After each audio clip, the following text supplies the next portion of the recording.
ವಿಶ್ವವಿದ್ಯಾನಿಲಯದ ಉನ್ನತ ಶಿಕ್ಷಣದ ವಿದ್ಯಾರ್ಥಿಗಳ ವಿಷಯಗಳನ್ನು ಇಟ್ಟುಕೊಂಡು ತಾವು ತೋರುತ್ತಿರುವ ಆಸಕ್ತಿಯನ್ನು ಮತ್ತೆ ತಾವು ಪ್ರದರ್ಶನ ಮಾಡಿದ್ದೀರಿ. ಹಾಗಾಗಿ ತಮಗೆ ಸ್ವಾಗತವನ್ನು ಹೇಳ್ತಾ ಧನ್ಯವಾದಗಳನ್ನು ಕೂಡ ಹೇಳ್ತಾ ಇದ್ದೀನಿ. ನಿಮ್ಮ ಜೊತೆ 4 ಪ್ರಮುಖ ವಿಷಯಗಳನ್ನು ಹಂಚಿಕೊಳ್ಳಿಕ್ಕಿದೆ ನನಗೆ. ಈ ಹಿನ್ನೆಲೆಯಲ್ಲಿ ನಾನು ನಿಮ್ಮನ್ನು ಬರಮಾಡ್ಕೊಂಡಿದ್ದೀನಿ, ಬಂದಿದ್ದೀರಿ ತಾವು, ಧನ್ಯವಾದಗಳು. ಮೊದಲನೇದು, ನಾವು ಹೊಸ ಶೈಕ್ಷಣಿಕ ವರ್ಷವನ್ನು ಪ್ರಾರಂಭ ಮಾಡಿದ್ದೀವಿ. ಈ ಹಿಂದೆ ನಮಗೆ ಅಂಕಪಟ್ಟಿ ಮತ್ತು ಡಿಗ್ರಿ ಸರ್ಟಿಫಿಕೇಟ್ಸ್ಗಳಿಗೆ ತುಂಬ ಗೊಂದಲಗಳಾಗ್ತಾ ಇದ್ವು.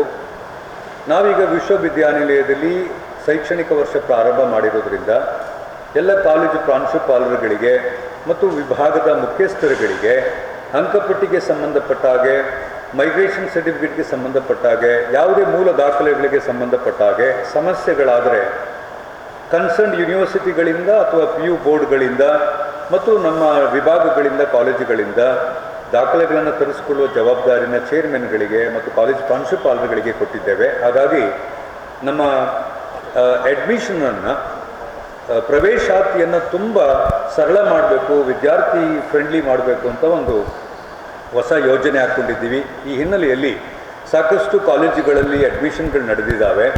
ಪೋಸ್ಟ್ ಗ್ರಾಜುಯೇಷನ್ದು ಅಡ್ಮಿಷನ್ಗೆ ಕೂಡ ನಾವು ನೋಟಿಫಿಕೇಷನ್ ಹಾಕಿರ್ತೇವೆ. ಡಿಗ್ರಿ ರಿಸಲ್ಟ್ ಅನೌನ್ಸ್ ಆಗಿರೋದ್ರಿಂದ ಅಡ್ಮಿಷನ್ ಸುಲಭ ಆಗುತ್ತೆ.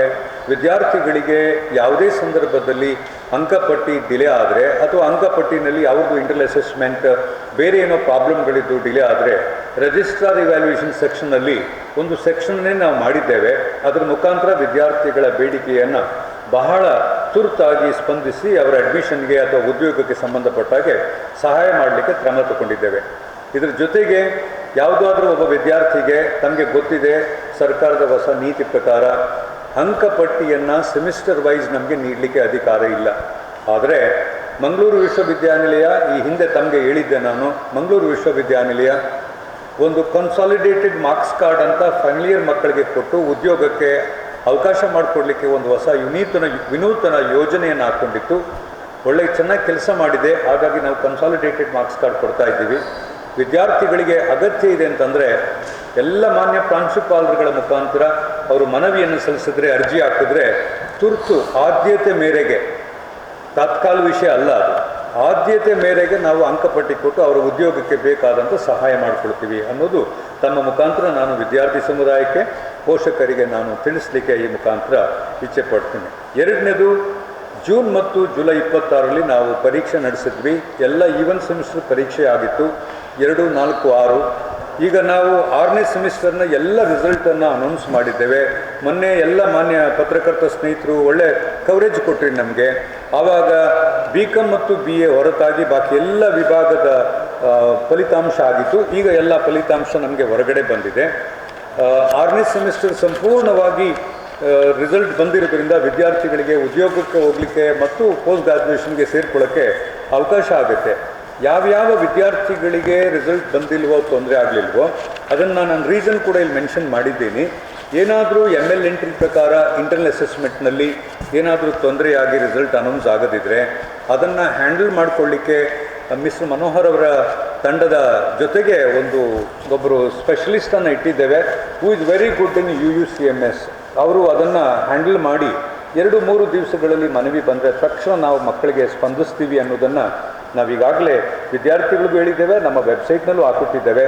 ತಮ್ಮ ಮುಖಾಂತರ ಮತ್ತೆ ವಿದ್ಯಾರ್ಥಿ ಸ್ನೇಹಿತರಿಗೆ ನಾನು ಹೇಳ್ತಾ ಇದ್ದೇನೆ, ಏನಾದರೂ ತಮಗೆ ಪದವಿ ಮಟ್ಟದಲ್ಲಿ 6ನೇ ಸೆಮಿಸ್ಟರ್ನಲ್ಲಿ ರಿಸಲ್ಟ್ಗೆ ಏನಾದರೂ ಪ್ರಾಬ್ಲಮ್ ಆಗಿದ್ದರೆ ದಯವಿಟ್ಟು ಮಿಸ್ಟರ್ ಮನೋಹರನ್ನು, ಅವರ ತಂಡವನ್ನು, ಅಂದರೆ ರಿಜಿಸ್ಟ್ರಾರ್ ಇವ್ಯಾಲ್ಯೂಯೇಷನ್ ಸೆಕ್ಷನ್ ಅವರನ್ನು ನೀವು ನೋಡಿದ್ರೆ ನಾವು ತಕ್ಷಣ ನಿಮಗೆ ಅದನ್ನು ಮಾಡಿಕೊಡ್ತೀವಿ. ಅದರ ಪ್ರಕಾರ ಈಗ ನಮಗೆ ಗೊತ್ತಿರುವ ಹಾಗೆ ಸುಮಾರು 201 ಕೇಸ್ ಇದೆ.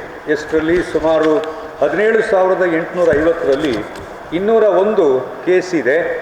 ಈ ಕೇಸ್ ಏನು ಅಂತಂದರೆ, ಒಂದು ವೈವವನ್ನು ಕಾಲೇಜ್ನವರು ವೈವಾ ಕಂಡಕ್ಟ್ ಮಾಡಿದರೆ, ಪ್ರಾಜೆಕ್ಟ್ ಕಂಡಕ್ಟ್ ಮಾಡಿದರೆ ಎಂಟ್ರಿ ಮಾಡಬೇಕಿತ್ತು, ಎಂಟ್ರಿ ಮಾಡಿರೋದಿಲ್ಲ.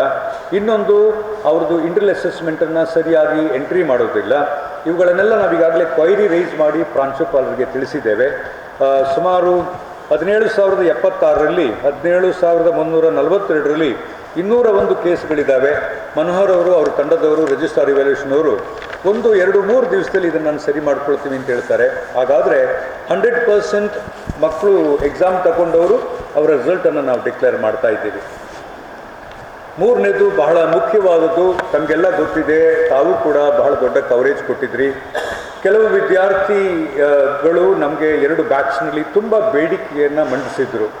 ವಿದ್ಯಾರ್ಥಿಗಳ ಬೇಡಿಕೆಯಲ್ಲಿ ಬಹಳ ಪ್ರಮುಖವಾದ ಬೇಡಿಕೆ ಏನಾಗಿತ್ತು ಅಂತಂದರೆ, ಕ್ಯಾಂಪಸ್ನಲ್ಲಿ ನಮಗೆ ಮೂಲಭೂತ ಸೌಕರ್ಯ ಇಲ್ಲ ಅಂತ ಕೇಳಿದ್ರು. ನಾವು ಕೆಲವು ಸಂದರ್ಭದಲ್ಲಿ ಅದನ್ನು ಒಪ್ಕೊಳ್ಬೇಕಾಗುತ್ತೆ, ಒಪ್ಕೊಂಡಿದ್ದೀನಿ. ಯಾಕೆಂತಂದರೆ ಸರ್ಕಾರದಿಂದ ನಮಗೆ ಸರಿಯಾಗಿ ಅನುದಾನಗಳು ಬರದೇ ಇದ್ದ ಸಂದರ್ಭದಲ್ಲಿ ಕೆಲವು ಪ್ರಮುಖವಾದ ಕೆಲಸಗಳನ್ನು ನಮಗೆ ಮಾಡಿಕೊಡ್ಲಿಕ್ಕೆ ಆಗಿರಲಿಲ್ಲ. ಆದರೆ ಆದ್ಯತೆ ಮೇರೆಗೆ ನಾವು ಈಗ ನಮ್ಮ ಮಾನ್ಯ ರಿಜಿಸ್ಟ್ರಾರ್ ಅವರು ಬಂದಿದ್ದಾರೆ. ಅವರು KS ಆಫೀಸರ್ ಮಾತ್ರ ಅಲ್ಲ, ಎಂಜಿನಿಯರ್ ಕೂಡ. ಈ ಹಿನ್ನೆಲೆಯಲ್ಲಿ ನಮಗೆ ಅವ್ರು ಬಂದು 1 ವಾರ ಆದರೂ ಕೂಡ ಎಲ್ಲ ವಿಭಾಗಗಳ ನೀರು, ಎಲೆಕ್ಟ್ರಿಸಿಟಿ, ಸ್ಪೋರ್ಟ್ಸ್ ಡಿಪಾರ್ಟ್ಮೆಂಟ್ಗಳು ಮತ್ತು ಶೌಚಾಲಯದ ಎಲ್ಲ ರಿಪೇರಿ ವರ್ಕ್ದು ಸ್ಟಾಕ್ ತಗೊಂಡು ಕೆಲಸ ಮಾಡಿದ್ದಾರೆ. ಕೆಲವು ಸಂದರ್ಭಗಳಲ್ಲಿ ನೀರಿದೆ, ಆದರೆ ಅದಕ್ಕೆ ಡೋರ್ ಇಲ್ಲ ಅಂತ ವಿದ್ಯಾರ್ಥಿಗಳು ಹೇಳಿದರು. ಅರ್ಥ ಆಗುತ್ತೆ, ನಮಗೆ ಗೊತ್ತಿದೆ, ಸಣ್ಣ ಮಕ್ಕಳು ಕೆಲವು ಸಾರಿ ರಫ್ ಆ್ಯಂಡ್ ಟಫ್ ಆಗಿ ಹ್ಯಾಂಡಲ್ ಮಾಡ್ತಾರೆ. ನಾವು ಬಳಸುವ ಡೋರ್ಗಳು ಮರದ ಡೋರ್ಗಳು ನೀರು ಬಿದ್ದರೆ ಹಾಳಾಗುತ್ತೆ.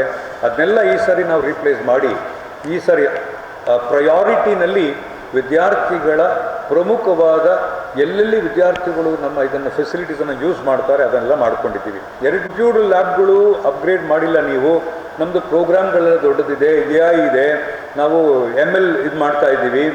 ಆಮೇಲೆ ನಮಗೆ ಕಂಪ್ಯೂಟಿಂಗ್ ಇದೆ ಇವಾಗ ಅಂತೆಲ್ಲ ಹೇಳಿದರು. ನಾವು ಹೊಸ ಕಂಪ್ಯೂಟರ್ಗಳನ್ನು ಈಗ ಮತ್ತು ಕೆಲವು ಒಳ್ಳೆಯ ಮೆಷಿನ್ಸ್ಗಳನ್ನು ಇವತ್ತು ನಾವು PM ಉಷಾದ ಮುಖಾಂತರ ತಗೊಂಡು ಇನ್ಸ್ಟಾಲ್ ಮಾಡಲಿಕ್ಕೆ ಕ್ರಮ ತಗೊಂಡಿದ್ದೀವಿ. ಇನ್ನೇನು 1 ವಾರದಲ್ಲಿ ಅದು ಕೂಡ ನಮಗೆ ಬಂದರೆ ಮಕ್ಕಳ ಸಂಪೂರ್ಣ ಬೇಡಿಕೆಗಳನ್ನು ಪೂರೈಸಿದಂಗಾಗುತ್ತೆ.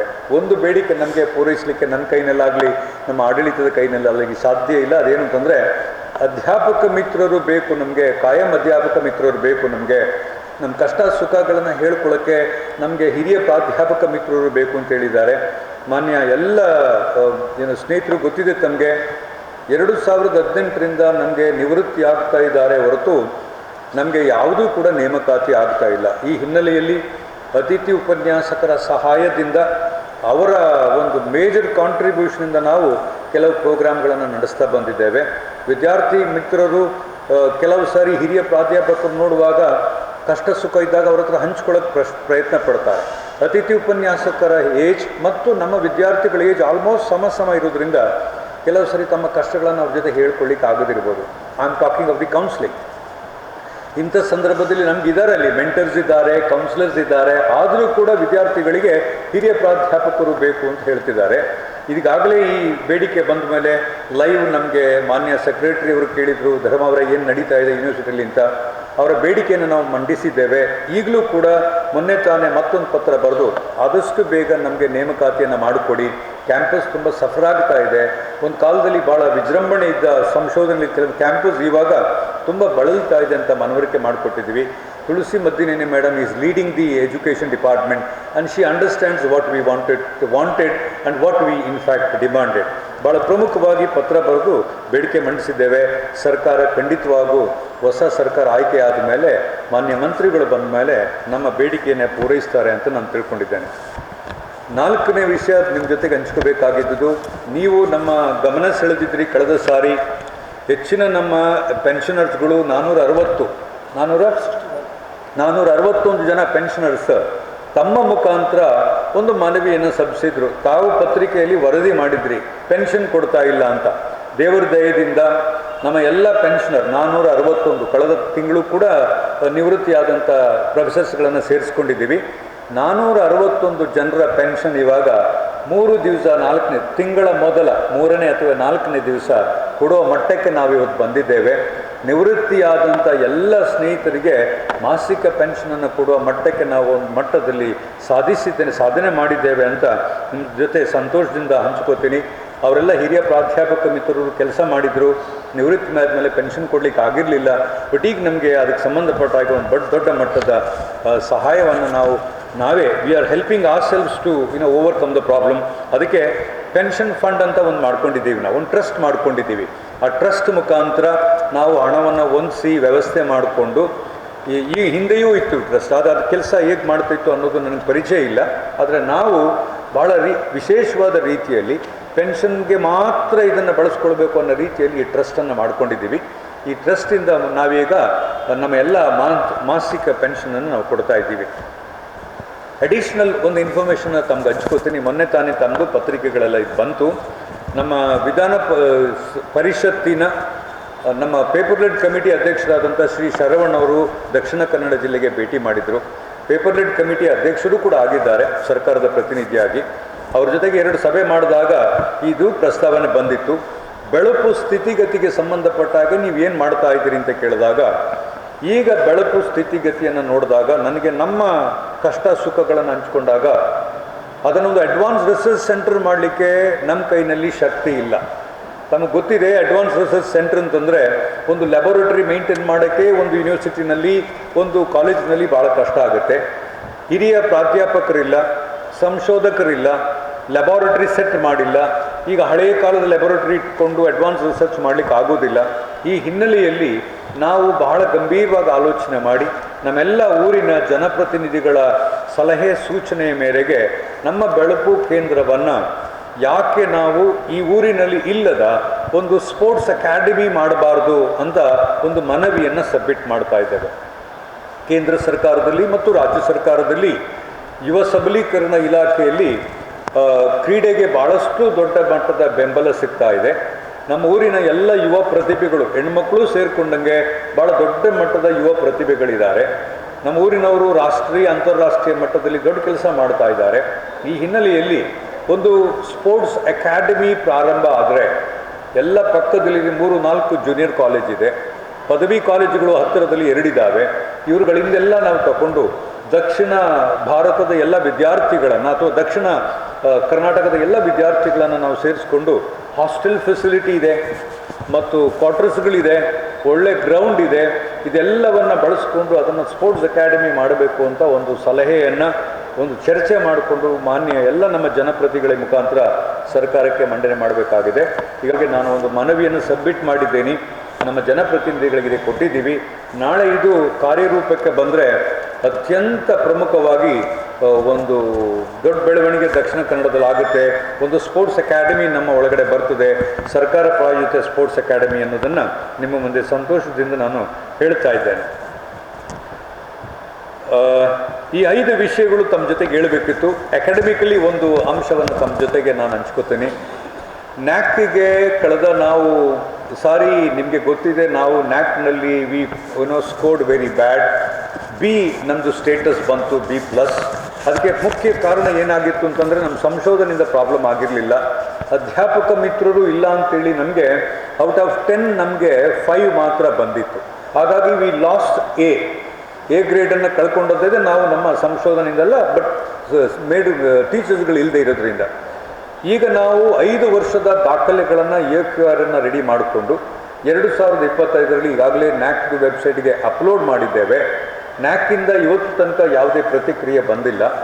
ಬೈ ಮಾಡೆಲ್ ಸಿಸ್ಟಮನ್ನು ನ್ಯಾಕ್ ಇಂಟ್ರೊಡ್ಯೂಸ್ ಮಾಡ್ತಾ ಇದೆ.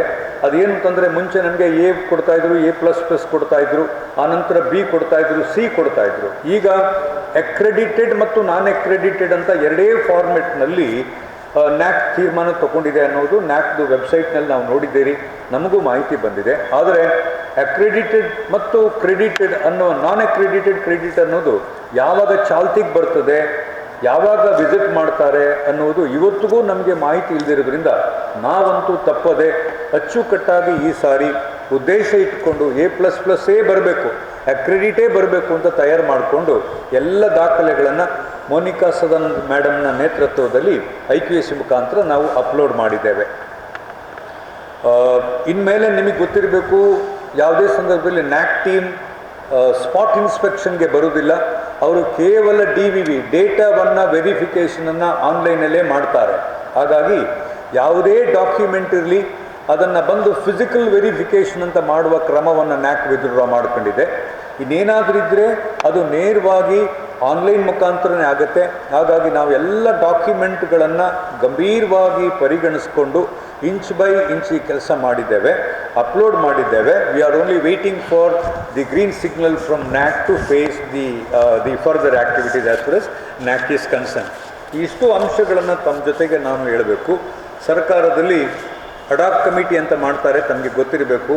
ಲೆಕ್ಕ ಪರಿಶೋಧನಾ ವಿಷಯಗಳಲ್ಲಿ ಪ್ರತಿ ಸಾರಿ 100 ಕೋಟಿ ಹಗರಣ 100 ಕೋಟಿ ಹಗರಣ ಅಂತ ವಿಶ್ವವಿದ್ಯಾನಿಲಯದಲ್ಲಿ ಬರ್ತಾ ಇತ್ತು. ಅದು ಹಗರಣ ಯಾಕಾಗಿತ್ತು ಅಂತಂದರೆ ಆಡಿಟ್ ರಿಪೋರ್ಟ್ ಬಂತು. ನಮ್ಮಲ್ಲೊಬ್ಬರು ಆಡಿಟರ್ ಬಂದಿದ್ದಾರೆ, ಹಣಕಾಸು ಅಧಿಕಾರಿಯವರಾಗಿದ್ದಾರೆ, ಡೆಪ್ಯೂಟಿ ಡೈರೆಕ್ಟರಾಗಿ ಕೆಲಸ ಮಾಡ್ತಿದ್ದಾರೆ ದಕ್ಷಿಣ ಕನ್ನಡದಲ್ಲಿ. ಎಲ್ಲ ದೇವಸ್ಥಾನಗಳ ಇನ್ಚಾರ್ಜ್ ಅವ್ರ ಜೊತೆಗಿದೆ. ಅವರು ಬಂದ ಮೇಲೆ ನಮಗೆ ಅಡಾಪ್ ಕಮಿಟಿ ಮೀಟಿಂಗ್ ಮಾಡಬೇಕು ಅಂತ ಒಂದು ಸೂಚನೆ ಕೊಟ್ಟರು. ನಮಗೆ ಈ ಅಡಾಪ್ ಕಮಿಟಿ ಮಾಡೋದಿಲ್ಲ. 33 ಕರ್ನಾಟಕ ವಿಶ್ವವಿದ್ಯಾನಿಲಯಗಳಲ್ಲಿ, ಸರ್ಕಾರಿ ವಿಶ್ವವಿದ್ಯಾನಿಲಯಗಳಲ್ಲಿ ಅಡಾಪ್ ಕಮಿಟಿಯನ್ನು ಯಾವತ್ತೂ ಕಂಡಕ್ಟ್ ಮಾಡಲೇ ಇಲ್ಲ. ಧೈರ್ಯದಲ್ಲಿ ಅವ್ರ ಮಾತನ್ನು ಒಂದು ಸವಾಲಾಗಿ ತಗೊಂಡು ಅಡಾಪ್ ಕಮಿಟಿ ಮೀಟಿಂಗ್ ಮಾಡಿದ್ವಿ. ಮೊದಲ ಹಂತದಲ್ಲಿ 2 ಮೀಟಿಂಗ್ ಮಾಡಿದ್ವಿ.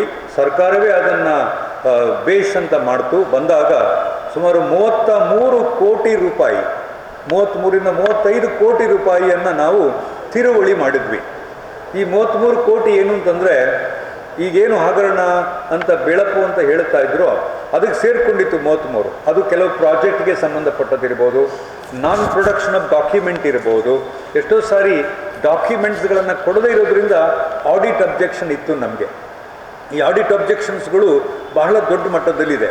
ಈ ಆಡಿಟ್ ಅಬ್ಜೆಕ್ಷನ್ಗಳಿಗೆ ನಾವೇನಾದರೂ ಅದನ್ನು ಕ್ಲಿಯರ್ ಮಾಡ್ಕೋಬೇಕು ಅಂತಂದರೆ ಖರ್ಚು ಯಾಕಾಗಿದೆ, ಹೇಗಾಗಿದೆ, ಯಾರು ಮಾಡಿದ್ದಾರೆ, KTPP ಆ್ಯಕ್ಟನ್ನು ಫಾಲೋ ಮಾಡಿದ್ದಾರೆ ಅಂತೇಳಿ ಎಲ್ಲ ದಾಖಲೆಗಳನ್ನು ನಾವು ಆಡಿಟರ್ಗೆ ಕೊಟ್ಟಾಗ ಆಡಿಟ್ ಅಬ್ಜೆಕ್ಷನ್ಸ್ಗಳನ್ನೆಲ್ಲ ಅವರು ವಾಪಸ್ ತಗೊಂಡು ಸುಮಾರು 33ರಿಂದ 35 ಕೋಟಿ ರೂಪಾಯಿಯ ಏನು ಆಕ್ಷೇಪಣೆಗಳಿತ್ತು ಅದನ್ನು ಡ್ರಾಪ್ ಮಾಡಿದ್ದಾರೆ. ಇದರ ಜೊತೆಗೆ ಇನ್ನೂ ಕೆಲವು ಅಂಶಗಳು ಬಹಳ ಪ್ರಮುಖವಾಗಿದ್ದಾವೆ. ವಿಶ್ವವಿದ್ಯಾನಿಲಯದ ಕೆಲವು ಡೆವಲಪ್ಮೆಂಟ್ಸ್ಗಳೇನಾಗಿದೆ ಅಂತ ನಮ್ಗೆ ಗೊತ್ತಿದೆ. ಇವಾಗ ನಾವು thank you for all your support. ಪ್ರತಿ ಸಾರಿ ಎಲ್ಲರ ವಾಯ್ಸಿಗೆ ನೀವು ವಾಯ್ಸ್ ಆಗಿದ್ರಿ, ಅತಿಥಿ ಉಪನ್ಯಾಸಕರು ವಾಯ್ಸ್ ಆಗಿದ್ರಿ ನೀವು. ಆ ಸಂದರ್ಭದಲ್ಲಿ ಅವರ ಸಂಬಳವನ್ನು ಪ್ರತಿ ತಿಂಗಳು ಆದಷ್ಟು ಬೇಗ 5ನೇ ತಾರೀಕಿನೊಳಗೆ ಕೊಡಬೇಕು ಅಂತ ನಾವು ತೀರ್ಮಾನ ತಗೊಂಡಿದ್ವಿ. ಅದನ್ನು ಮಾಡಿದ್ದೀವಿ, ಕೊಡ್ತಾ ಇದ್ದೀವಿ. ಕೆಲವು ಸಾರಿ ಏನಾದರೂ ಬ್ಯಾಂಕ್ ರಜೆ ಬಂದು, ಆದಿತ್ಯವಾರ ಬಂದು, ಶನಿವಾರ ಬಂದು, ಸೆಕೆಂಡ್ ಸ್ಯಾಟರ್ಡೆ ಬಂದರೆ ಒಂದು 2-3 ದಿನ ಆ ಕಡೆ ಈ ಕಡೆ ಆಗುತ್ತೆ ಹೊರತು 5ನೇ ತಾರೀಕು ಒಳಗಡೆ ನಮ್ಮ ಮೇಸ್ಟ್ರುಗಳದ್ದು ಸಂಬಳ ಮತ್ತು ನಮ್ಮ ನಾನ್ ಟೀಚಿಂಗ್ ಸ್ಟಾಫ್ ಅವ್ರದ್ದು ಸಂಬಳವನ್ನು ನಾವು ಕೊಡ್ತಾ ಇದ್ದೇವೆ. ಇದೆಲ್ಲವನ್ನು ಪರಿಗಣಿಸಿ ಸರ್ಕಾರ ಮ್ಯಾಂಗ್ಳೂರು ವಿಷಯವನ್ನು ಗಮನದಲ್ಲಿಟ್ಕೊಂಡು ಒಂದು ಮ್ಯಾಂಗ್ಳೂರು ಮಾಡೆಲ್ ಥರ ಮಾಡಿ ಅಂತ ಮಾನ್ಯ ಮುಖ್ಯ ಕಾರ್ಯದರ್ಶಿಗಳು ಬೇರೆ ಎಲ್ಲ ವಿಶ್ವವಿದ್ಯಾನಿಲಯಗಳಿಗೆ ಸಭೆಯಲ್ಲಿ ಸೂಚನೆ ಕೊಟ್ಟಿದ್ದು ನಮಗೆ ಸಂತೋಷ ತರುವಂಥದ್ದು. ಇಷ್ಟೇ ಇದರಲ್ಲಿ ಆಗಿರೋದು. ನಾವೀಗ ಬಹಳ ವ್ಯವಸ್ಥಿತವಾಗಿ ಸರ್ಕಾರ ಏನು ಹೇಳುತ್ತೋ ಮತ್ತು ಸರ್ಕಾರ ಏನು ಮಾಡೋಕ್ಕೆ ಹೇಳುತ್ತೋ ಅದನ್ನು ಮಾತ್ರ ಮಾಡ್ತಾ ಇದ್ದೀವಿ ಅಂತ ತಮ್ಮ ಜೊತೆಗೆ ಹೇಳ್ತಾ 4 ವಿಷಯ ಅಂತ ಹೇಳಿದ್ದೆ. 6 ವಿಷಯಗಳನ್ನು ನಿಮ್ಮ ಮುಂದೆ ಇಟ್ಟಿದ್ದೆ. ನಾನು ತಮಗೆ 2 ಅಂಶಗಳನ್ನು ಕ್ಲಾರಿಫೈ ಮಾಡ್ತೇನೆ. ಪೋಸ್ಟ್ ಗ್ರ್ಯಾಜುಯೇಷನ್ ಡಿಪಾರ್ಟ್ಮೆಂಟ್ನಲ್ಲೂ ವಿದ್ಯಾರ್ಥಿಗಳು ಕಡಿಮೆ ಇದ್ದಾಗ ರನ್ ಮಾಡಿದ್ದು ಇದೆ. ಸರ್ಕಾರ ಆವಾಗ ಅವಕಾಶ ಮಾಡಿಕೊಟ್ಟಿತ್ತು. 11/6/2026 ಈ ಕಳೆದ ಸಾರಿ ತಮ್ಗೆ ಹೇಳಿದ್ದೆ, ಇದೇ ಪ್ರಶ್ನೆ ತಾವು ಕೇಳಿದ್ರಿ ಕಳೆದ ಸಾರಿ, ಯಾಕೆ ನೀವು ಮುಚ್ತೀರಿ ಅಂತ. ನಾನು ತಾತ್ಕಾಲಿಕ ಸ್ಥಗಿತ ಅಂತಂದಿದ್ದೆ. ತಾವು ಮುಚ್ಚೋದು ಅಂತ ಪದ ಬಳಸಿದ್ರಿ. ಒಂದು ಪತ್ರಿಕೆಯಲ್ಲಿ ಮುಚ್ಚೋದು ಅಂತ ಬಂತು. ಮುಚ್ಚೋದು ಬೇರೆ, ಸ್ಥಗಿತ ಬೇರೆ. ಆವಾಗ ಸರ್ಕಾರ ಓರಲ್ ಇನ್ಸ್ಟ್ರಕ್ಷನ್ ಕೊಟ್ಟಿತ್ತು, don't ever do this work unless you take the permission from the government ಅಂತ. ಯಾವ ತರಗತಿಗಳನ್ನು ನಾವು ನಡೆಸ್ತಾ ಇದ್ವೋ ಆ ತರಗತಿಗಳಿಗೆ ಸರ್ಕಾರದಿಂದ ಅನುಮತಿ ಇರಲಿಲ್ಲ. ಬರೀ ಮೇಲಧಿಕಾರಿಗಳು, ನಮ್ಮ ದೊಡ್ಡವರು, ಆಫೀಸರ್ಸ್ಗಳು ನಮಗೆ ಓರಲ್ ಇನ್ಸ್ಟ್ರಕ್ಷನ್ ಕೊಡ್ತಾಯಿದ್ರು. ದಿನಾಂಕ 11/6/2026 ಸರ್ಕಾರ ಆದೇಶ ಹೊರಡಿಸ್ತದೆ. ಯಾವ ಸ್ಟ್ಯಾಚ್ಯೂಟ್ಗಳನ್ನು ನೀವು ಅಪ್ರೂವ್ ಮಾಡಿಕೊಳ್ಳದೆ ಪ್ರೋಗ್ರಾಮ್ಗಳನ್ನು ಮಾಡ್ತಾ ಇದ್ದೀರೋ ಅವು ಯಾವುದೂ ಕೂಡ ನೀವು ಕ್ರಮವಾಗಿ ಮಾಡ್ತಾ ಇಲ್ಲ. ಸರ್ಕಾರದ ನೀತಿಯ ವಿರುದ್ಧ ನೀವು ಕಾರ್ಯನಿರ್ವಹಿಸ್ತಾ ಇದ್ದೀರಿ. 16 ವರ್ಷಗಳಿಂದ ವ್ಯಾಸಂಗ ಕ್ರಮಗಳನ್ನು ನಡೆಸಿ ಪದವಿಗಳನ್ನು ಪ್ರದಾನ ಮಾಡಿರುವುದು ನಾವು ಸರ್ಕಾರಕ್ಕೆ ಗಮನಿಸಲಾಗಿದೆ. ಇದು ಸರಿಯಾದ ಕ್ರಮ ಅಲ್ಲ, ಕಾನೂನಿನ ರೀತಿಯದಲ್ಲ.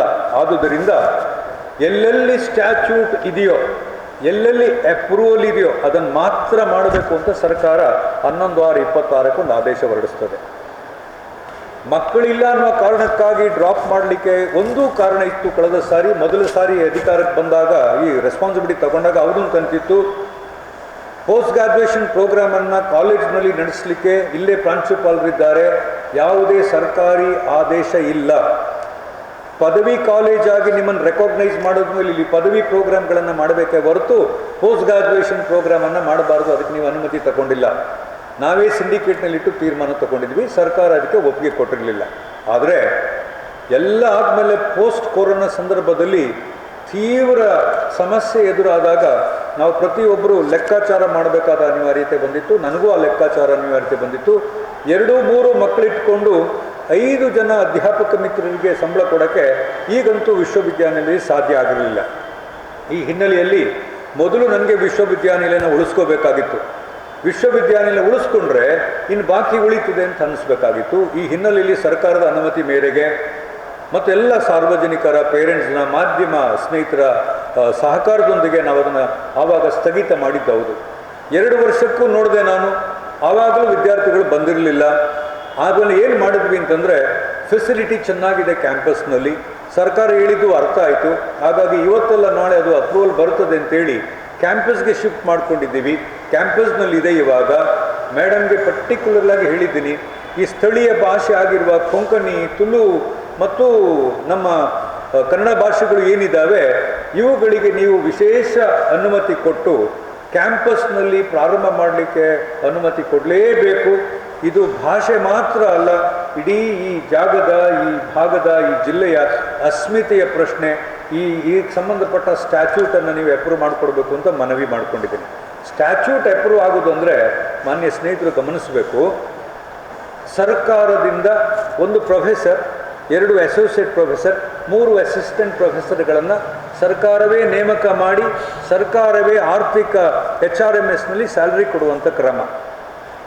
ವಿಧಿವತ್ತಾಗಿ ಒಂದು ಕಾರ್ಯಕ್ರಮವನ್ನು ಸ್ಟ್ಯಾಚ್ಯೂಟ್ ಮುಖಾಂತರ ಅಪ್ರೂವಲ್ ಮಾಡೋದು ಅಂತಂದರೆ ಅದಕ್ಕೆ ತಗುಲುವ ಎಲ್ಲ ಖರ್ಚನ್ನು ಸರ್ಕಾರವೇ ಭರಿಸ್ತದೆ ಅಂತ ಹೇಳುವಂಥದ್ದು. ಆದರೆ ಈ ಸಂದರ್ಭದಲ್ಲಿ ವಿಶ್ವವಿದ್ಯಾನಿಲಯ ಸ್ಟ್ಯಾಚ್ಯೂಟ್ ರಹಿತ ಕಾರ್ಯಕ್ರಮಗಳನ್ನು ನಡೆಸುವ ಸಾಧ್ಯತೆ ನಮ್ಮಲ್ಲಿಲ್ಲ. ಒಂದು ಯಾಕೆ ಅಂತಂದರೆ, ತಮಗೆ ಗೊತ್ತಿದೆ, ಎಲ್ಲ ಮಾನ್ಯ ಜನಪ್ರತಿನಿಧಿಗಳ ಜೊತೆ ಒಟ್ಟಾಗಿ ಒಂದು ದೊಡ್ಡ ಹೋರಾಟ ನಡೀತು. ದುಡಿಸ್ಕೊಂಡಿದ್ದೀರಿ 40 ವರ್ಷ, ನಮಗೆ ಪೆನ್ಷನ್ ಕೊಡಲ್ಲ ಅಂತ. ಸುಮಾರು 6 ವರ್ಷಗಳಿಂದ ನಮಗೆ ಪೆನ್ಷನ್ ಕೊಡೋಕ್ಕಾಗಿರಲಿಲ್ಲ. ತಾವೆಲ್ಲ ನೋಡಿದ್ದೀರಿ.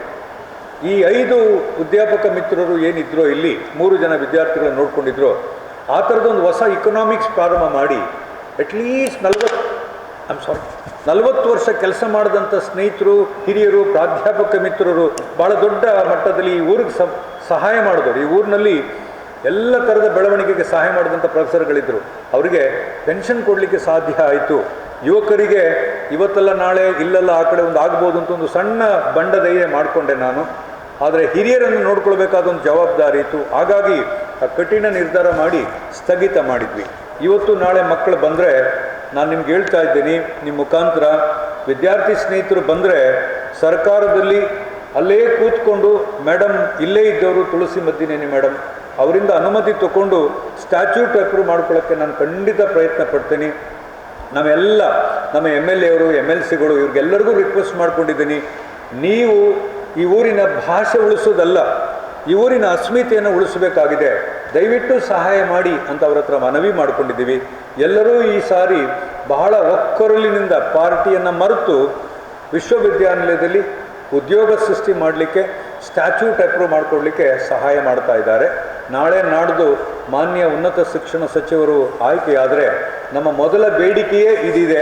ನಮ್ಮೆಲ್ಲ 3 MLCಗಳು, MLA ಸಾಹೇಬರುಗಳು ಎಲ್ಲರೂ ಚೆನ್ನಾಗಿದ್ದಾರೆ. ಮತ್ತು ನಮ್ಮ MP ಅವರು ಕೂಡ ನಮಗೆ ಒತ್ತಾಯ ಮಾಡಿ ಇದಾಗಲೇಬೇಕು ಧರ್ಮವ್ರೆ ಅಂತ ಹೇಳಿದ್ದಾರೆ. So we are now politically supported and we are happy that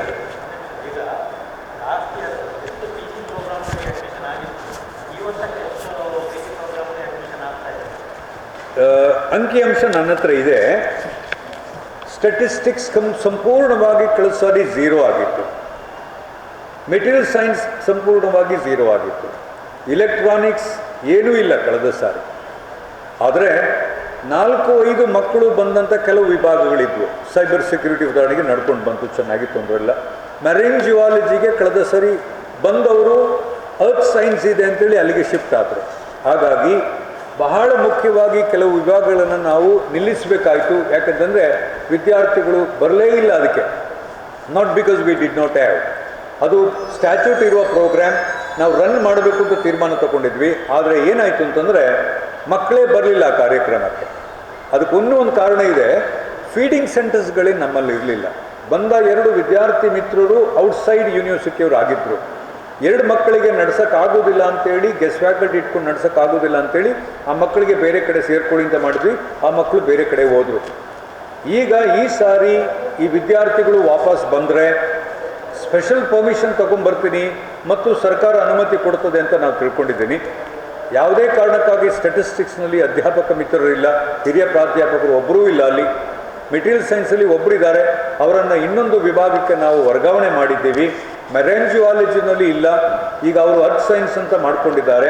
ಇಲೆಕ್ಟ್ರಾನಿಕ್ಸ್ನಲ್ಲಿ 3 ಜನ ಅಧ್ಯಾಪಕ ಮಿತ್ರರಿದ್ದರು, ಅದರಲ್ಲಿ ಇಬ್ಬರು ಈಗಾಗಲೇ ಸರ್ಕಾರದ ಬೇರೆ ಹುದ್ದೆಯನ್ನು ತಗೊಂಡು ಬೇರೆ ವಿಶ್ವವಿದ್ಯಾಲಯದಲ್ಲಿದ್ದಾರೆ. ಅದಕ್ಕೆ ವಿದ್ಯಾರ್ಥಿಗಳೇ ಬಂದಿಲ್ಲ. ಅದರ ಬದಲು ಸೈಬರ್ ಸೆಕ್ಯೂರಿಟಿ ಅನ್ನೋ ಪ್ರೋಗ್ರಾಮ್ ನಡೀತಾ ಇದೆ. ನಮ್ಮ total number we have close 6 for want of students. 6 ವಿಭಾಗಗಳನ್ನು ನಾವು ಕಳೆದ ಸಾರಿ ನಿಲ್ಲಿಸಿದ್ವಿ. ಯಾವ್ದು ಹೇಳಿ? ಅರ್ಥ ಆಗಲಿಲ್ಲ. ಈ ಬಾರಿ I don't sense it sir. ಯಾಕೆ ಅಂತಂದರೆ ಈಗ ನಾವು ಅನೌನ್ಸ್ ಮಾಡಿದ್ದೀವಿ, ನೋಟಿಫಿಕೇಷನ್ ಹಾಕಿದ್ದೀವಿ. NEPಯ ಕೊನೆಯ ಬ್ಯಾಚ್ನ ವಿದ್ಯಾರ್ಥಿಗಳು ಬಂದಿಲ್ಲ ಅಂತಂದರೆ ತಾವು ಇದನ್ನು ಗಮನಿಸಬೇಕು. NEP ಬಂದಾಗ ವಿದ್ಯಾರ್ಥಿಗಳಿಗೆ ಮಲ್ಟಿ ಡಿಸಿಪ್ಲಿನರಿ ಕಲಿಬೇಕು ಅಂತೇಳಿ 2 ಮೇಜರ್ ಸಬ್ಜೆಕ್ಟ್ದು ಪ್ರೋಗ್ರಾಮನ್ನು ನಾವು ಇಂಟ್ರೊಡ್ಯೂಸ್ ಮಾಡಿದ್ವಿ. ಬರೀ 2 ಮೇಜರ್ ಸಬ್ಜೆಕ್ಟ್ ಇಂಟ್ರೊಡ್ಯೂಸ್ ಮಾಡಿದ್ವಿ.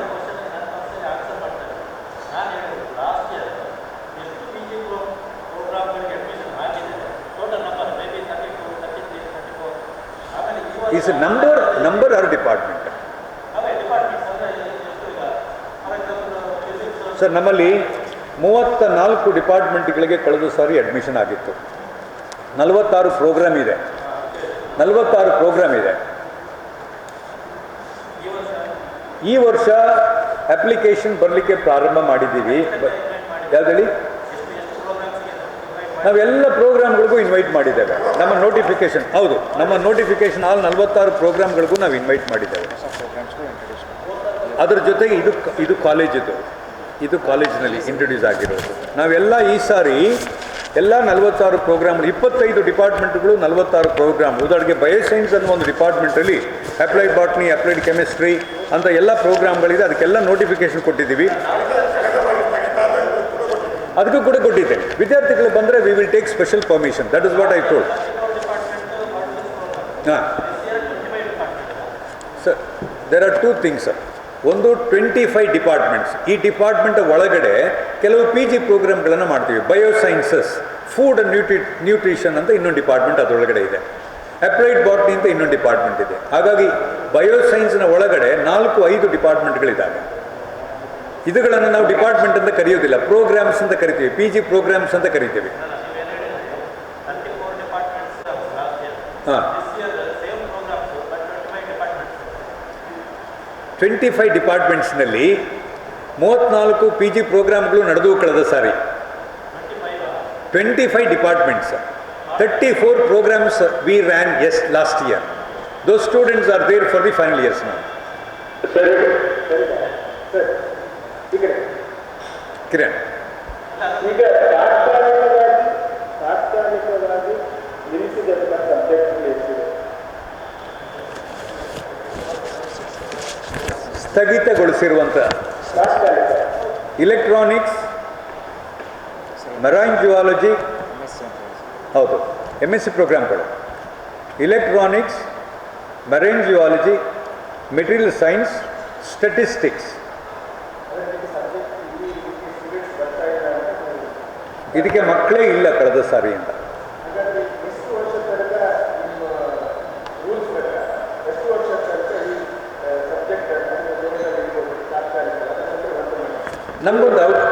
ನಮಗೊಂದು ಅವಕಾಶ ಇದೆ.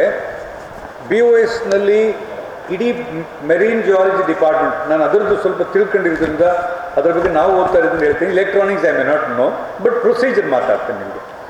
ಮೆಟೀರಿಯಲ್ ಸೈನ್ಸ್ ಮೆರೈನ್ ಜಿಯಾಲಜಿ ಡಿಪಾರ್ಟ್ಮೆಂಟ್ನಲ್ಲಿ ನಮಗೆ ವಿದ್ಯಾರ್ಥಿಗಳು ಬಂದಿಲ್ಲ ಅಂತಂದರೆ ಅದನ್ನು ಅದೇ ಸ್ಟ್ಯಾಚ್ಯೂಟನ್ನು ಇಟ್ಕೊಂಡು ಅದನ್ನು ಅರ್ತ್ ಸೈನ್ಸ್ ಆಗಿ ಕನ್ವರ್ಟ್ ಮಾಡೋಕ್ಕೆ ನಮಗೆ BOSನಲ್ಲಿ ಮತ್ತು ಬೇರೆ ಬೇರೆ ಪ್ರಾಧಿಕಾರದಲ್ಲಿ ಅಪ್ರೂವ್ ಮಾಡಿ ಸರ್ಕಾರದಿಂದ ಅಪ್ರೂವಲ್ ತೊಗೊಳಕ್ಕೆ ನಮ್ಗೆ ಅವಕಾಶ ಇದೆ. But the statute remains the same.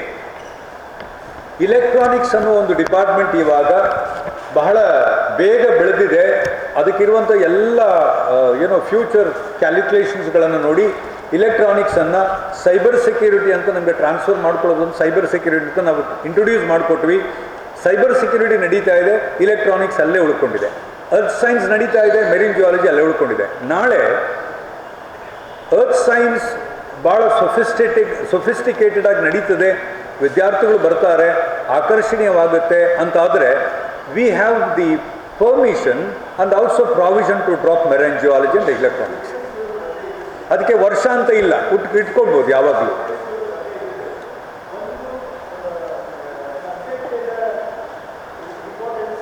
ಮಕ್ಕಳನ್ನ ರೀಚ್ ಮಾಡಿಸಲಿಕ್ಕೆ ಆಗಲಿಲ್ಲ ಅನ್ನೋದೊಂದ, ಇನ್ನೊಂದು ಕಡೆ ಸೊಫಿಸ್ಟಿಕೇಟೆಡ್ ಲ್ಯಾಬ್ಸ್ ಇಲ್ಲ ಅನ್ನೋದು ಇನ್ನೊಂದು ಕಾರಣ ಅಲ್ಲ. ಎರಡು ರೀತಿಯ ಅನಾಲಿಸಿಸ್. ಸೊಫಿಸ್ಟಿಕೇಟೆಡ್ ಲ್ಯಾಬ್ಗಳು ಕಂಪ್ಯೂಟರ್ ಸೈನ್ಸ್ ಡಿಪಾರ್ಟ್ಮೆಂಟಲ್ಲಿ MCAನಲ್ಲಿ ಇರಲೇಬೇಕಾಗಿದೆ. ನಮ್ಮಲ್ಲಿರುವ ಮೆರೈನ್ ಜಿಯಾಲಜಿ ಡಿಪಾರ್ಟ್ಮೆಂಟ್ ಲ್ಯಾಬಾರೇಟರಿ ದಕ್ಷಿಣ ಭಾರತದ, ಈಗ ಇಲ್ಲೇ ನಮ್ಮಲ್ಲಿ ಏನು ಪಾಂಡೇಶ್ವರದಲ್ಲಿ ಒಂದು ದೊಡ್ಡ ಇದೆ, ಆರ್ಕಾಲಜಿಕಲ್ ಸರ್ವೆ ಆಫ್ ಇಂಡಿಯಾದವರು ಅವರು ನಮಗೆ ಕೊಟ್ಟಿರುವ ಸ್ಟೇಟಸ್ ಪ್ರಕಾರ we have one of the best libraries for marine geology in south India today. ಭಾಳ ಒಳ್ಳೆಯ ಲ್ಯಾಬಾರೇಟರಿ ಅದು. ಸೈನ್ಸ್ ಡಿಪಾರ್ಟ್ಮೆಂಟಲ್ಲೂ ಭಾಳ ಒಳ್ಳೆಯ ಲ್ಯಾಬಾರೇಟರಿ ಇದೆ, ಇಲ್ಲ ಅಂತಲ್ಲ. ಲ್ಯಾಬಾರೇಟರಿಯ ಪ್ರಶ್ನೆ ಹೆಚ್ಚು ಎಮರ್ಜ್ ಆಗೋದು ನೀವು ಅಡ್ವಾನ್ಸ್ ಪ್ರೋಗ್ರಾಮ್ಸ್ಗಳನ್ನು ಕಂಪ್ಯೂಟರ್ ಸೈನ್ಸ್ ಡಿಪಾರ್ಟ್ಮೆಂಟಲ್ಲಿ ಇಂಟ್ರೊಡ್ಯೂಸ್ ಮಾಡಬೇಕಾದ ಅನಿವಾರ್ಯತೆ. ಮುಂಚೆ ಲ್ಯಾಬಾರೇಟರಿ ಅಂದರೆ ಒಂದು ಕಂಪ್ಯೂಟರ್, ಒಂದು ಲ್ಯಾಪ್ಟಾಪ್ ಕೊಟ್ಟಿದ್ರೆ ಸಾಕಾಗಿತ್ತು. ಈಗ ಅದನ್ನು ಅಪ್ಗ್ರೇಡ್ ಮಾತ್ರ ಮಾಡೋದಲ್ಲ, ಹೊಸ ಪ್ರೋಗ್ರಾಮ್ಸ್ಗಳನ್ನು ನಾವು ಕಂಪ್ಯೂಟರ್ ಲ್ಯಾಬ್ನಲ್ಲಿ ಇನ್ಸ್ಟಾಲ್ ಮಾಡಬೇಕಾದ ಅನಿವಾರ್ಯತೆ ಬಂದಿದೆ. ಅಪ್ಗ್ರೇಡ್ ಆಗ್ತಾ ಇದೆ. ನಾನು ತಮಗೆ ಆವಾಗಲೇ ಹೇಳ್ದಂಗೆ PMO ಶಾದಲ್ಲಿ ನಾವು ಎಲ್ಲ ಹೊಸ ಸಿಸ್ಟಮ್ಸ್ ತಗೋತಾ ಇದ್ದೀವಿ, ಹೆಚ್ಚಿನ ಪ್ರೋಗ್ರಾಮ್ಗಳನ್ನು ನಾವು ಕೇಳ್ತಾ ಇದ್ದೀವಿ. MBA ಡಿಪಾರ್ಟ್ಮೆಂಟಲ್ಲಿ ಒಂದು ಪ್ರೋಗ್ರಾಮನ್ನು ರಿಕ್ವೆಸ್ಟ್ ಮಾಡಿಕೊಂಡಿದ್ರು. Can somebody help me? What was the program that was demanded in MBA department? Intelligence ಬಿಸ್ನೆಸ್ನಲ್ಲಿ ಒಂದು ಪ್ರೋಗ್ರಾಮ್ ಇಲ್ಲ ನಮ್ಮ ಲ್ಯಾಬೊರೇಟರಿನಲ್ಲಿ, ನಮ್ಮ ಕಂಪ್ಯೂಟರ್ ಓಪನ್ ಮಾಡಿದ್ರೆ ಅದು ಕನೆಕ್ಟ್ ಆಗೋದಿಲ್ಲ ಅಂತ ಅಂದರು. It was just costing 4 lakhs rupees or so. ಈಗ ನಾವು ಅದನ್ನು ಮಕ್ಕಳಿಗೆ ಕೇಳಿದ ತಕ್ಷಣ ಇಮಿಡಿಯೇಟ್ ಇನ್ಸ್ಟಾಲ್ ಮಾಡಿದ್ದೀವಿ. ಅದನ್ನು ನಮ್ಮ ಮೇನ್ ಲೈಬ್ರರಿಗೂ ಕೂಡ ಇನ್ಸ್ಟಾಲ್ ಮಾಡಿಕೊಟ್ಟಿದ್ದೀವಿ. ಜರ್ನಲಿಸಮ್ ಡಿಪಾರ್ಟ್ಮೆಂಟ್ಲಿ ಕಳೆದ ವರ್ಷ 2 ಮಕ್ಕಳಿದ್ರು, ಅವರಿಗೆ ರನ್ ಮಾಡಿದ್ದೀವಿ. ಓಪನ್ ಇಲೆಕ್ಟಿವ್ ಪೇಪರ್ ಮಕ್ಕಳು ಬಂದರು ಕಳೆದ ಸಾರಿ, ಸುಮಾರು 26 ಜನ ವಿದ್ಯಾರ್ಥಿಗಳಿದ್ದರು. ಅದು ಕ್ಲೋಸ್ ಆಯಿತು. ಈಗ ಹೊಸ ವಿದ್ಯಾರ್ಥಿಗಳು ಬಂದರೆ ಈ ಸರಿ ರನ್ ಮಾಡ್ತೀವಿ. ಮಕ್ಕಳಿದ್ರು ಅನ್ನೋ ಕಾರಣಕ್ಕಾಗಿ ಮಾತ್ರ, ಓಪನ್ ಇಲೆಕ್ಟಿವ್ ಮಕ್ಕಳಿದ್ರು ಅನ್ನೋ ಕಾರಣಕ್ಕಾಗಿ ಮಾತ್ರ ಡಿಪಾರ್ಟ್ಮೆಂಟ್ ರನ್ ಆಯಿತು.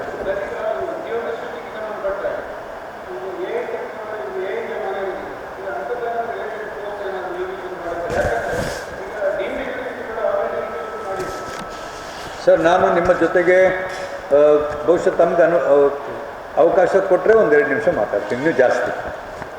ಪೋಸ್ಟ್ ಗ್ರ್ಯಾಜುಯೇಷನ್ ಪ್ರೋಗ್ರಾಮ್ಗಳು, ವಿಶ್ವವಿದ್ಯಾನಿಲಯಗಳನ್ನು ನಾವು ಎಸ್ಟಾಬ್ಲಿಷ್ ಮಾಡಿದ್ದು ಸ್ಕಿಲ್ ಮಾತ್ರ ಕೊಡೋಕ್ಕಲ್ಲ, ಸ್ಕಿಲ್ಲು ಕೊಡಬೇಕು. ಇವತ್ತು ಯಾರು ಸ್ಕಿಲ್ ಕೇಳ್ತಾರೆ ಹೊರತು ಈ ದೇಶದ ಪರಿಸ್ಥಿತಿಯನ್ನು ವಿಶ್ಲೇಷಣಾತ್ಮಕವಾಗಿ ಅಧ್ಯಯನ ಮಾಡುವಂಥ, ಸಮುದಾಯಗಳನ್ನು ನೋಡಿಕೊಳ್ಳುವಂಥ ಶಿಕ್ಷಣಕ್ಕೆ ನಾವಿವತ್ತು ಒತ್ತು ಕೊಡ್ತಾ ಇಲ್ಲ. ನಮ್ಮ ಎಜುಕೇಷನ್ ಏನು ಮಾಡಬೇಕು ಅಂತಂದರೆ ಆ ಕೆಲಸ ಮಾಡಬೇಕಾಗಿದೆ. ಇವತ್ತು ಸ್ಕಿಲ್ ಎನ್ಹಾನ್ಸ್ಮೆಂಟ್ ಮಾಡೋಕ್ಕೆ ಸುಮಾರು ಇದ್ದಾವೆ ನಮ್ಮ ಹತ್ರ, ಟೆಕ್ನಿಕಲ್ ಇನ್ಸ್ಟಿಟ್ಯೂಷನ್ಸ್ಗಳಿದ್ದಾವೆ. ಈ ದೇಶದಲ್ಲಿ ಹೈಯರ್ ಎಜುಕೇಷನ್ ಸೆಂಟರ್ಗಳು ಇವತ್ತು ಸ್ಕಿಲ್ ಕೊಡ್ತಾರೆ ಅಂತಾದರೆ, ಇಲ್ಲಿ ತನಕ ಬಂದಿರುವ ಒಂದು ವೈಭವ ಏನಿದೆ, ಆಲೋಚನೆ, ಬುದ್ಧಿವಂತಿಕೆ, ಜನರೇಷನ್ ಆಫ್ ನಾಲೆಜ್ ಸಿಸ್ಟಮ್ ಏನಿದೆ, ಅದು ಸಂಪೂರ್ಣ ಆಗುತ್ತೆ. ಒಬ್ಬ ಸೋಷಿಯಲ್ ಸೈನ್ಸ್ ವಿದ್ಯಾರ್ಥಿಯಾಗಿ ನಾನು ಸ್ಕಿಲ್ಲನ್ನು ಬೆಂಬಲ ಕೊಟ್ಟರೂ ಕೂಡ ವಿಶ್ವವಿದ್ಯಾನಿಲಯ ಇವತ್ತಿಗೂ ಕೂಡ ಒಂದು ಒಳ್ಳೆ ಜ್ಞಾನಾರ್ಜನೆ ಕೆಲಸ ಮಾಡಬೇಕು ಅಂತ ಆಲೋಚನೆ ಮಾಡ್ತಾ ಇದ್ದೇನೆ ಹೊರತು ಕಂಪ್ಯೂಟರ್ ಸೈನ್ಸ್ ಡಿಪಾರ್ಟ್ಮೆಂಟಲ್ಲಿ ಕೊಡೋಣ ಆ ಮಟ್ಟದಲ್ಲಿ. ಇವತ್ತು ತಮಗೆ ಗೊತ್ತಿದೆ, ಸರ್ಕಾರವೂ ಕೂಡ ಅಪ್ರೆಂಟಿಸ್ ಎಂಬೆಡೆಡ್ ಡಿಗ್ರಿ ಪ್ರೋಗ್ರಾಮ್ ಅಂತ AEDP ಪ್ರೋಗ್ರಾಮ್ ಅಂತ ಮಾಡಿದೆ. ವಿದ್ಯಾರ್ಥಿಗಳು ಇದ್ದಾರೆ, ಅವರು ನಡೆಸ್ತಾ ಇದ್ದೀವಿ, ನಾವು ಕೂಡ ಮಾಡ್ತಾ ಇದ್ದೀವಿ. ಅದ್ರ ಜೊತೆಗೆ PG ಪ್ರೋಗ್ರಾಮ್ನಲ್ಲಿ 2 ಮಾಡ್ಕೊಂಡಿದ್ದೀವಿ ಈ ಸಾರಿ. ಈವೆಂಟ್ ಮ್ಯಾನೇಜ್ಮೆಂಟ್ ಅಂತ ನಮ್ಮದೇ ಕ್ಯಾಂಪಸ್ನಲ್ಲಿರುವ ವಿದ್ಯಾರ್ಥಿಗಳಿಗೆ ಈವೆಂಟ್ ಮ್ಯಾನೇಜ್ಮೆಂಟ್ನಲ್ಲಿ ಆಸಕ್ತಿ ಇದೆ ಅಂಥವರು ಅದರಲ್ಲಿ ಭಾಗವಹಿಸಿ ಸರ್ಟಿಫಿಕೇಟ್ ಪ್ರೋಗ್ರಾಮನ್ನು ನಾವು ಇವತ್ತು ಇಂಟ್ರೊಡ್ಯೂಸ್ ಮಾಡಿದ್ದೇವೆ. ಒಂದು ವೆಡ್ಮಿನ್ ಅನ್ನುವ ಒಂದು ಈವೆಂಟ್ ಮ್ಯಾನೇಜರ್ಸ್ಗಳು ನಾವು ನಿಮಗೆ ಫ್ರೀ ಆಫ್ ಕಾಸ್ಟ್ ಮಾಡಿಕೊಡ್ತೀವಿ, ಬನ್ನಿ ನಮ್ಮ ವಿದ್ಯಾರ್ಥಿಗಳನ್ನು ನಾವು ಟ್ರೈನ್ ಮಾಡ್ತೀವಿ, ಉದ್ಯೋಗ ಕೊಡ್ತೀವಿ ಅಂತ ಬಂದಿದ್ದಾರೆ.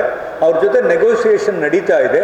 ಅದು ಬಂದರೆ ಇಡೀ ಈವೆಂಟ್ ಮ್ಯಾನೇಜ್ಮೆಂಟ್ನಲ್ಲಿ ವಿದ್ಯಾರ್ಥಿಗಳು ಟ್ರೈನ್ ಮಾಡಿಕೊಳ್ಳಿಕ್ಕೆ ಒಂದು ಅವಕಾಶ ನಾವು ಮಾಡಿಕೊಡ್ತಾ ಇದ್ದೇವೆ. ಯೋಗದಲ್ಲಿ ಈಗಾಗಲೇ ಸರ್ಟಿಫಿಕೇಟ್ ಕೋರ್ಸ್ ಇದೆ. ಸ್ಕಿಲ್ ಪ್ರೋಗ್ರಾಮ್ಗಳು ಕಂಪ್ಯೂಟರ್ ಸೈನ್ಸ್ ಡಿಪಾರ್ಟ್ಮೆಂಟ್ ಅವರು ನಮಗೆ ವರದಿ ಮಾಡಿಕೊಟ್ರೆ, ತಯಾರು ಮಾಡಿಕೊಟ್ರೆ I am ready to introduce. ಆದರೆ ಹೈಯರ್ ಬೇಸಿಕ್ ಸೈನ್ಸ್, ಉದಾಹರಣೆಗೆ ಕೆಮಿಸ್ಟ್ರಿನಲ್ಲಿ, ಫಿಸಿಕ್ಸ್ನಲ್ಲಿ ಬೇಸಿಕ್ ಸೈನ್ಸ್ ಓದಬೇಕಾದಂಥ ಒಂದು ವ್ಯವಸ್ಥೆ ಇವತ್ತು ಬೇಕಾಗಿತ್ತು. ಸ್ಕಿಲ್ ಅಂತ ಹೇಳಿ ಇಡೀ ವ್ಯವಸ್ಥೆನ ರೆಡ್ಯೂಸ್ ಮಾಡೋದು ವೈಯಕ್ತಿಕವಾಗಿ ನನಗೆ ಇಚ್ಛೆ ಇರುವಂಥದ್ದಲ್ಲ. ಅದು ಬೇರೆ ಇನ್ಸ್ಟಿಟ್ಯೂಷನ್ಸ್ಗಳಿದ್ದಾವೆ, ಸ್ಕಿಲ್ಗೋಸ್ಕರನೇ ಯೂನಿವರ್ಸಿಟಿಯನ್ನು ಎಸ್ಟಾಬ್ಲಿಷ್ ಮಾಡಿದಂಥ ಘಟನೆಗಳು ನಮ್ಮಲ್ಲಿ ನೋಡಿದ್ದೀವಿ.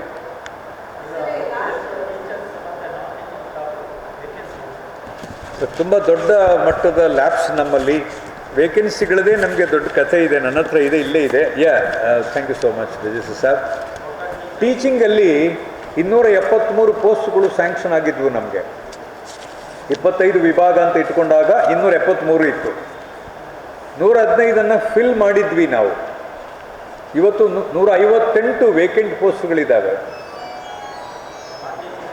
ನಾನ್ ಟೀಚಿಂಗ್ನಲ್ಲಿ ನಮಗೆ 547 ಜನ ಇದ್ದಾರೆ. ಅದರಲ್ಲಿ ಒಂದು ಸ್ಯಾಂಕ್ಷನ್ ಆಗಿದ್ದು 160 ಜನ ನಾವು ಫಿಲ್ ಮಾಡಿದ್ವಿ. ಈಗಿದ್ದಾರೆ ನಮ್ಮ ಹತ್ರ. ವೇಕೆಂಟ್ 387 ಇದ್ದಾರೆ.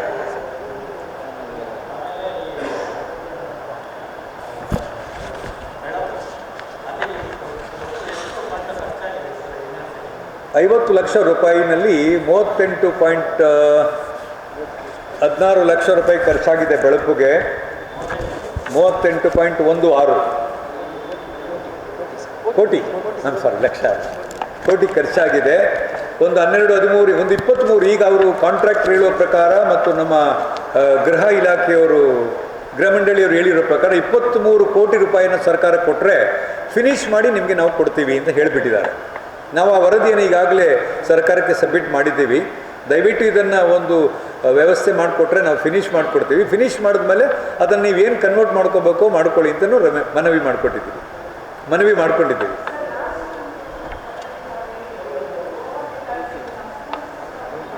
ಎಕ್ಸಾಕ್ಟ್ಲಿ ಮೇಡಮ್, ಈಗ ಟೀಮ್ ಹೋಗಿ ಬಂದಿದೆ. ಲೈಫ್ ಸೈನ್ಸ್ನಲ್ಲಿ ನಾವು ನಮ್ಮ ವಿದ್ಯಾರ್ಥಿಗಳ ಸಂಖ್ಯೆ ಕಡಿಮೆ ಆಯಿತು ಅಂತಂದರೆ ಖಂಡಿತವಾಗೂ ಎಲ್ಲ ಬಯೋಸೈನ್ಸನ್ನು, applied botany, applied zoology, biochemistry ಮತ್ತು ಇದರ ನೀವು ಫುಡ್ ನ್ಯೂಟ್ರಿಷನ್ ಸೈನ್ಸ್ 6 ಡಿಪಾರ್ಟ್ಮೆಂಟ್ಗಳಿದ್ದಾವೆ. ಅದನ್ನ ಕಂಬೈನ್ ಮಾಡಿ ಸ್ಕೂಲ್ ಸಿಸ್ಟಮ್ ಅಂತ ಮಾಡ್ತೀವಿ. ಮೊದಲ 2 ವರ್ಷ. ಹೌದು madam, almost it is done. Approve ಕೂಡ ಆಗಿದೆ. ಸಿಲೆಬಸ್ ನಾವು ಅಪ್ರೂವ್ ಮಾಡ್ಕೊಂಡಿದ್ದೀವಿ. ಪರಿಸ್ಥಿತಿಯನ್ನು ನೋಡಿ ಈ ಸರಿ ಇಂಟ್ರೊಡ್ಯೂಸ್ ಮಾಡೋಕ್ಕೆ ಕ್ರಮ ತಗೋತೀನಿ ನಾನು.